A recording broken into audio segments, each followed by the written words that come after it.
Today, because it's a little chilly in Florida, I'm going to make a dish that I've been eating my whole life in every holiday that my mother has perfected.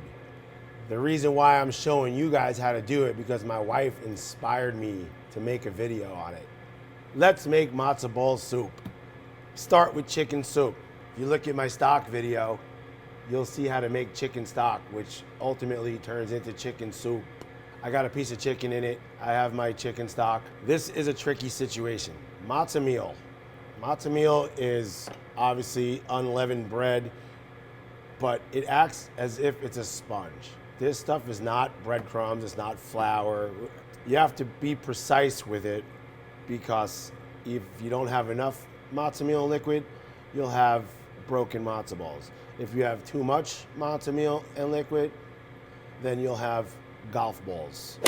So we're trying to find something in between. That's what we call perfection. So I'm gonna make them real fast for you because you have to let them sit in order for the matzo meal to absorb all the liquids and all the flavors. So first we're gonna take matzo meal, which is ground up matzo, put it in a bowl. I'm gonna put a glove on. It's like 4 cups of matzo meal. So we're gonna do an egg a cup. So I got 4 eggs.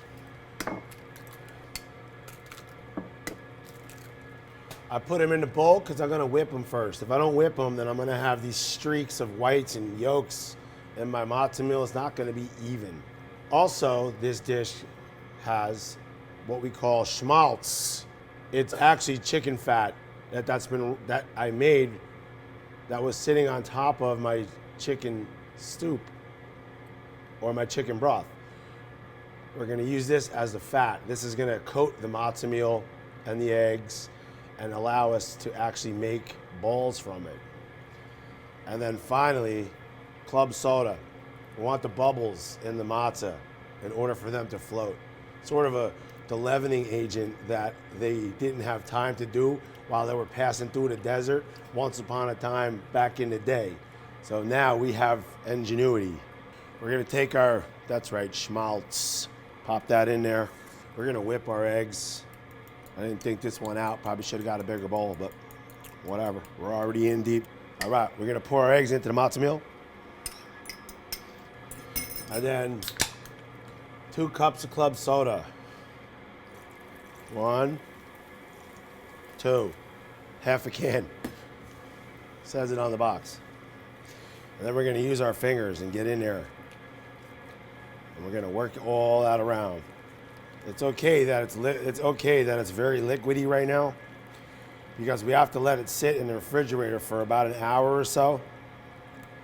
And when I pull this out, after we elapse time, this is gonna be 1 lump of matzo ball mix.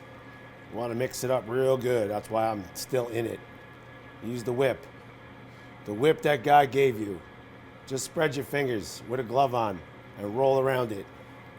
I'm gonna put a pinch of salt in it. My mother seemed to always forget about this, but that's all right. Look, my matzo balls. Mommy. And then we're gonna pop the whole bowl right into the refrigerator. See you in an hour. I like to use egg noodles in my chicken soup with my matzo balls. I'm gonna cook them right in the broth. At the same time, we're gonna cook the matzo balls. Because if you cook them too far ahead of time, and then put them in the soup, they're just gonna be overcooked and you're gonna have this mushy, noodly looking thing and matzo balls. And then these, we'll talk about these later. Oh my goodness, the magic of matzah. Like I said before, all this matzo meal soaks up the liquid like it's nobody's business. Before I make you matzo balls, I'm gonna put our noodles into my soup because I want them all to be done around the same time. So I got my chicken soup, noodles. Let's make some balls.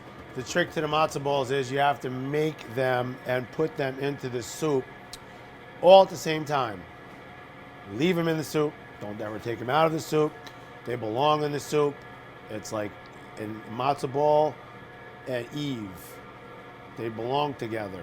So we're gonna bring our bowl to the pot. We're gonna have it on a light simmer because we don't want to break the balls up while the soup is boiling. And then we're gonna use our hands. Make a meatball out of it. Meatball, matzo ball. Pop it in there. And then we're gonna do it again. You wanna try to make the matzo balls about the same size. That way they all cook at the same time. You get the picture. So now you'll see the matzo balls they'll start to grow because the matzo meal will absorb more liquid. Just give them a little flip. We cook it for about 15 minutes and then we're gonna turn it off. Let it sit. Think about things. We contemplate our lives while we're making matzo balls. And then finally you come to realization that you don't have to do that anymore. Let's eat some soup. So they have grown. My babies have grown. Now it's time to get out of the house. All right, soup it up. Get some of the goodies in there. My mom does egg noodles. My mom does vegetables. My mom finishes it with dill. I personally don't like those big chunks of carrots that she puts in it, but don't tell her. I'd much rather have scallions in mine. And you can't have matzo ball soup without the matzo ball crouton thingies. Need some crunch. In my family, we used to have soup nut food fights. Ask somebody about that someday. We'll tell you the story. Matzo ball soup. Thank you, Mom. Thank you, Caron.